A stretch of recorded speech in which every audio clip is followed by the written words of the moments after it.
infected can hear us easier, that's a different stat in the game files, allowing us to stealth kill just as effectively as last patch. When it comes to stealthing up to other players though, it will be much harder than last patch with these volume increases, so if you want to stealth up to or away from other players, understanding footstep variables is going to be essential now. There are three main variables when it comes to footstep sounds: which footwear you're using, the movement stance you're traveling in, and the surface that you're traveling on. Starting with footwear, there are three different types of footwear sound files across all footwear in DayZ: barefoot, shoes, and boots, with barefoot being much quieter than shoes and boots as shown here in these waveforms. Compared to last patch, the waveforms for the three type of footstep sounds have increased a lot, with barefoot running now being as loud as wearing shoes in the last patch while running, so it's going to be much louder. You won't be able to stealth around as easily now, but it is still much quieter than shoes and boots. Now the sound each footwear type makes is dependent on the movement stance that you're currently in or what you're currently traveling in, so running, crouched, prone, these are the different movement stances in DayZ, with these 6 being the most used. For the prone stance, it doesn't matter which footwear you have on, you will get the same sound effect, doesn't matter if it's boots or barefoot, but for all the rest of them, it does different sound effects get added on top of the base sound effects, with the percentages on the right showing us how much louder shoes and boots are compared to being barefoot. For most stances then, shoes and boots, surprisingly, are pretty much the same when it comes to volume to the ears of a player, so only barefoot will give you a noticeable stealth advantage, best shown in this chart here. This chart displays the decibels on the left and the footwear plus movement combo to the bottom at 10 meters away, and also displays how loud moving while prone is too. As you can see to the left here, this is prone, this is very loud, and running barefoot on grass is actually quieter than scraping your body across the floor. The other popular surfaces to travel on in DayZ are here, and again displayed in decibel volume, running, and at 10 meters away. From these values, grass is quite obviously the quietest surface to run on, by quite a lot in fact, with the other surface types the loudest ones being 50% louder than grass to travel on. Combining all three footstep variables, we can find the very best footwear, movement and surface combo to remain stealthy, which if you've been listening so far, you've probably guessed it's being barefoot and sticking to grassy surfaces. However, movement is a lot more complicated, as quieter movement stances come with slower movement.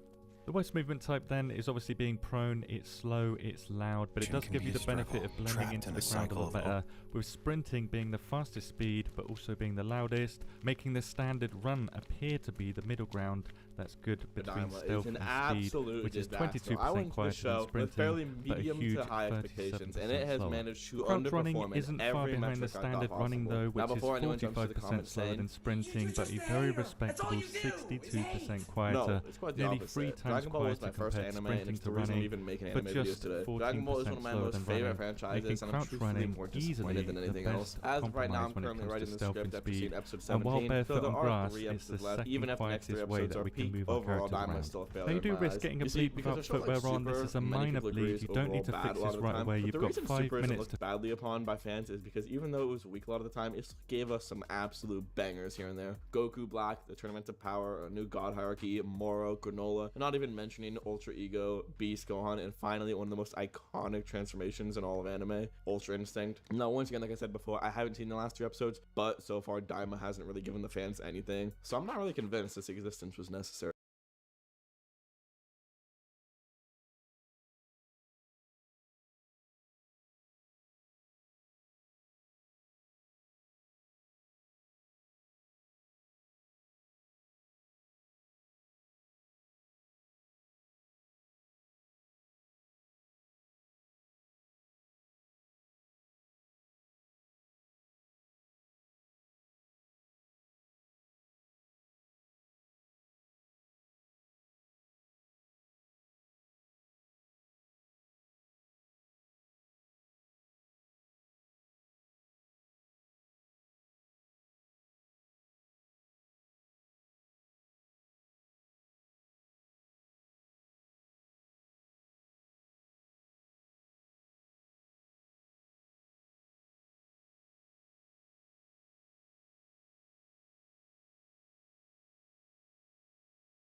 accomplished nothing. I mean it, not a thing. And it was kinda everything. Stay 2 nights, get a $50 Best Western gift card.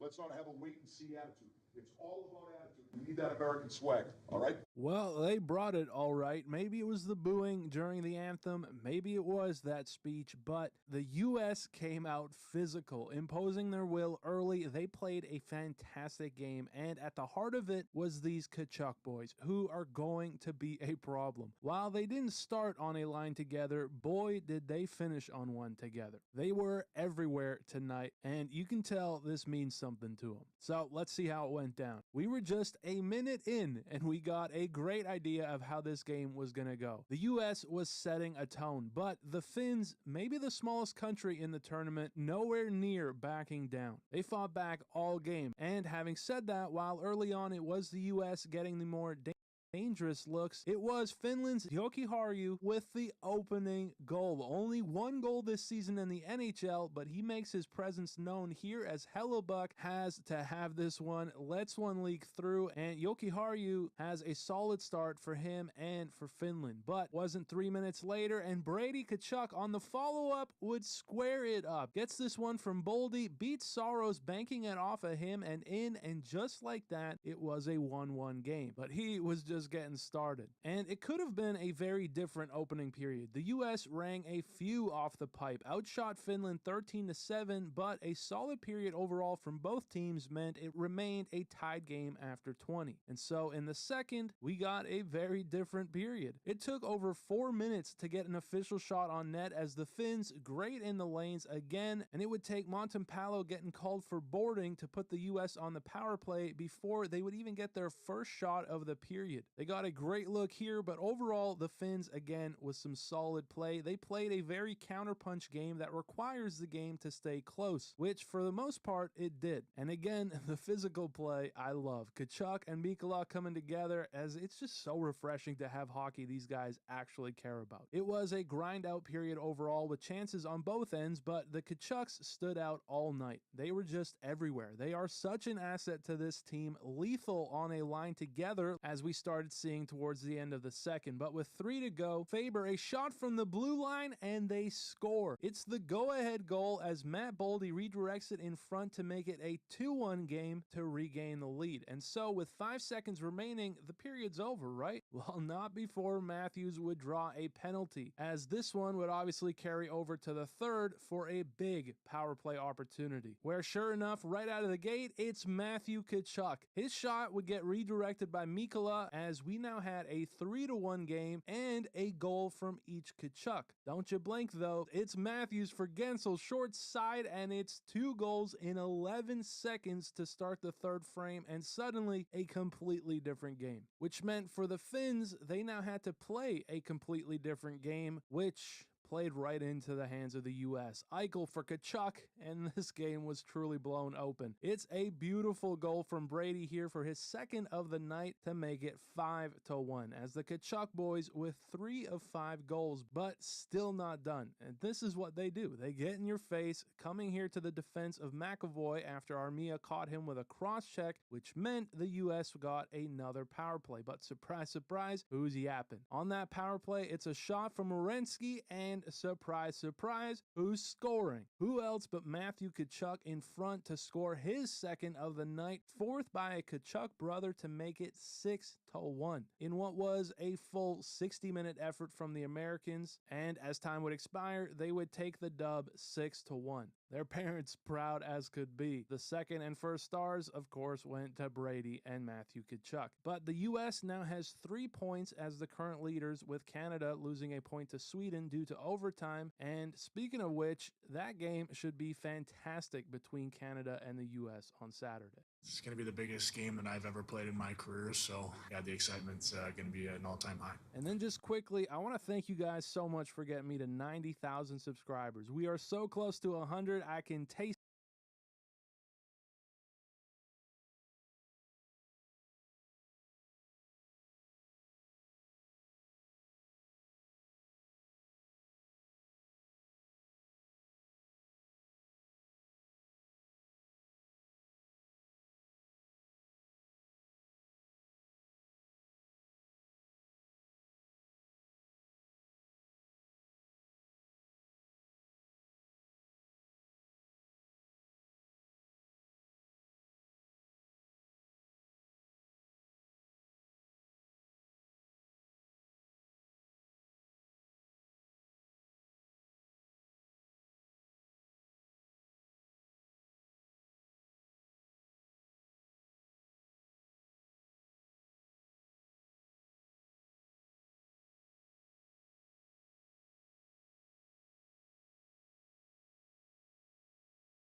I love hiking.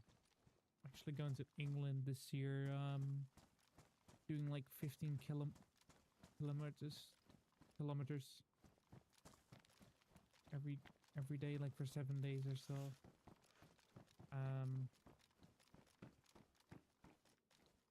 So I need to get my miles in.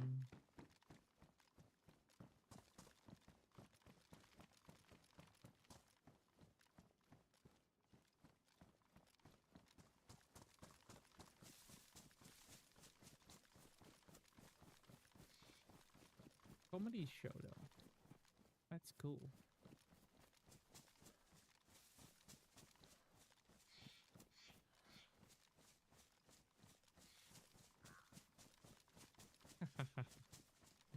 Dude, that's amazing.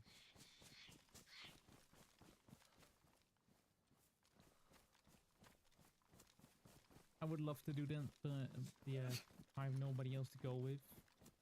Can the hell? Why can I not? I'm sorry.